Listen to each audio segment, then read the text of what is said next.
can't get enough. Ora então, cá estamos na Everything is New TV para mais uma edição de Man on the Moon. Chamo-me João Tavares, tenho um blog, type07.blogs.sa.pt, onde diariamente alerto para alguns lançamentos discográficos do universo indie e alternativo.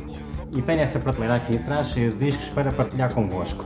E a rodela que partilho com vocês hoje, aqui da minha coleção, chama-se Help Me e é da autoria dos The Sweet Serenades, uma dupla sueca natural de Estocolmo, formada em 2002 por Martin Nordvald e Mattias Naslund.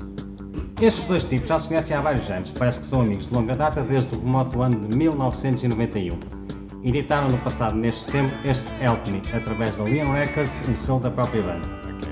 Os The Sweet Serenades estrearam-se nos discos em 2009 com Balcony Cigarettes, um trabalho que continha On My Way, Mona Lee e Die Young, três canções que à época fizeram furor no universo musical indie e alternativo.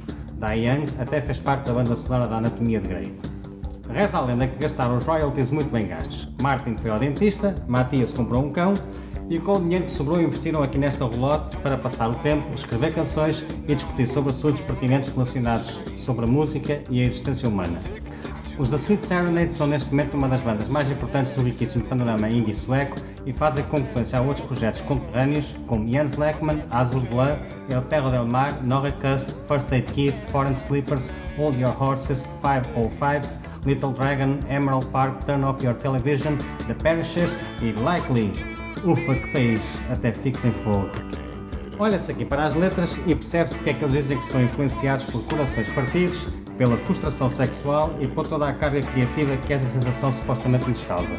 Quanto a bandas, os Arcade Fire, The Strokes, AC/DC, os conterrâneos ABBA, The Perishers e The Sheen são influências bem audíveis. No fundo, tal como eles dizem, fazem uma espécie de rock selvagem, uma indie pop movida a muita testosterona.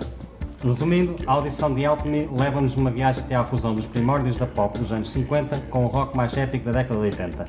Esta dupla domina a forma correta para presentear quem os quiser ouvir, com canções alegres, divertidas e luminosas, daquelas que se colam facilmente aos nossos ouvidos e que nos obrigam a mover certas partes do nosso corpo.